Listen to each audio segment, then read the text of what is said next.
Coming up on today's show, we're going to recap an ESPN article that had Patrick Queen going to the Broncos, and then we're going to talk about Taysom Hill potentially getting traded to the Denver Broncos. So all that coming up on today's show, which is why you got to subscribe to the channel. We're at 20,420 subscribers. Very nice, but you know what I mean? Let's get ourselves up to 20,500 subs. Now let's start the show off by talking about the former first-round pick out of LSU, Patrick Queen, because ESPN came out with an article with the top 50 free agents, and then next to each free agent, they put the best team fit. And for Patrick Queen, they had the Denver Broncos, which kind of caught me by surprise. But let's look and see what Matt Bowen had to say about this before I give you my take on it all.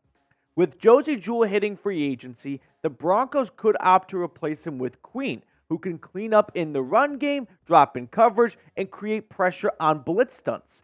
In addition to 133 tackles, Queen chipped in 3.5 sacks and 18 pressures last season in Baltimore. He would bring a physical and productive presence to the middle of the Denver defense. I love the idea of signing Patrick Queen if the Broncos had more cap space to do it. But unfortunately, in 2024, I view inside linebackers as a luxury.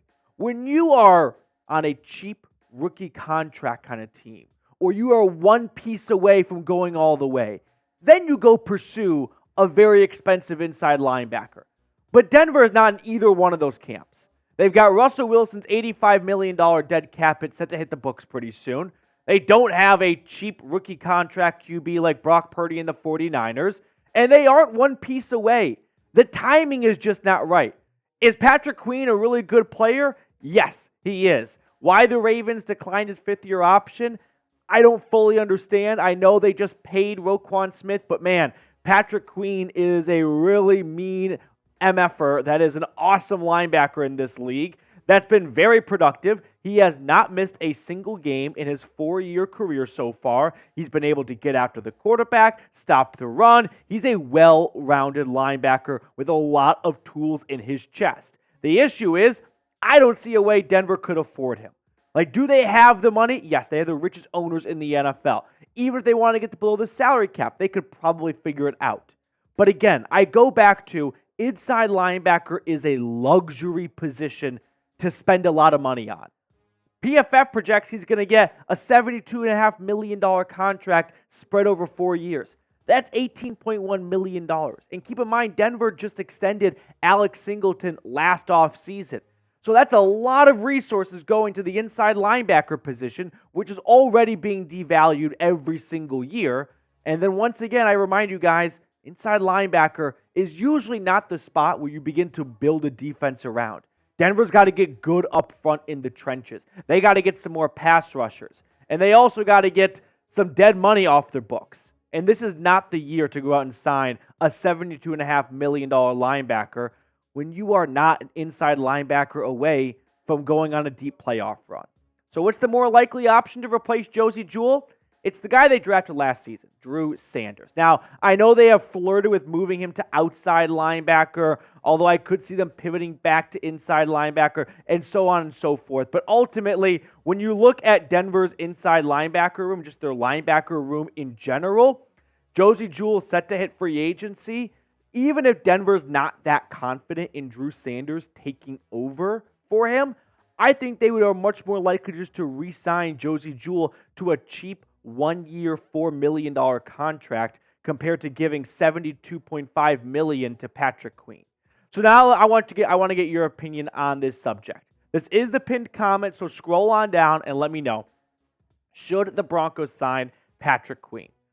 I'm in the camp of that'd be cool, but it's not realistic, and the timing is just not right for Denver.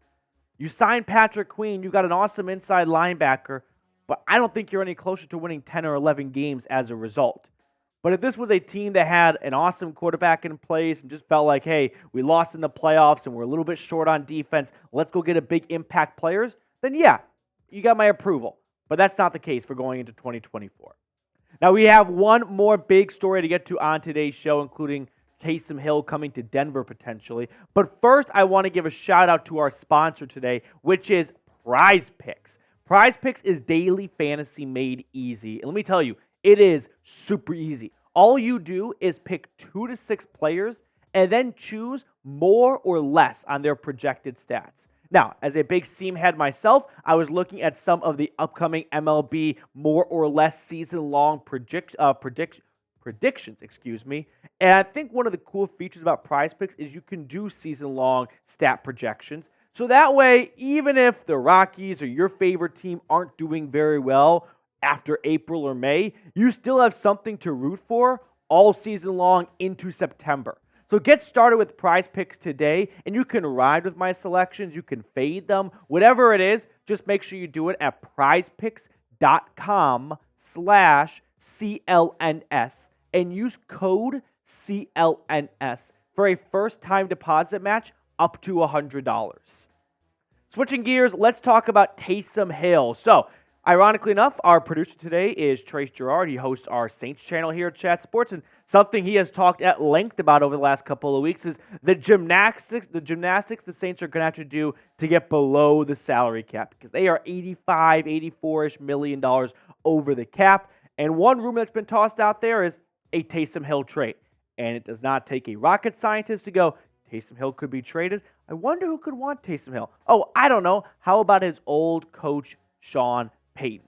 Now, Sean Payton, when he was the head coach of New Orleans, actually loved Taysom Hill so much, he extended him to a 4-year, $40 million contract before jumping ship a few months later. Now, Taysom Hill is getting up there in the age column. Remember, he served a mission for the LDS Church, so he entered the league a little bit late. He spent a lot of time in Provo along with it. He turns 34 years old in August. But there's no denying that Taysom Hill is the ultimate wild card in the National Football League, right? Last season for New Orleans, 401 rushing yards, nearly 300 receiving yards. The passing yards went down. That role got diminished after Sean Payton left. I mean, you can just see the dramatic drop-off with Sean Payton in 2020, 2021, 928, 978 passing yards. No Sean Payton in 2022 and 2023, and it goes way down.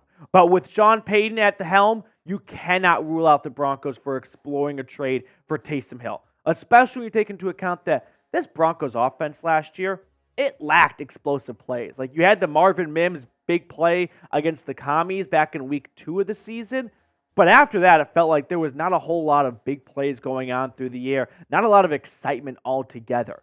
Now, as for the contract details, it's a little hairy. It's not super simple.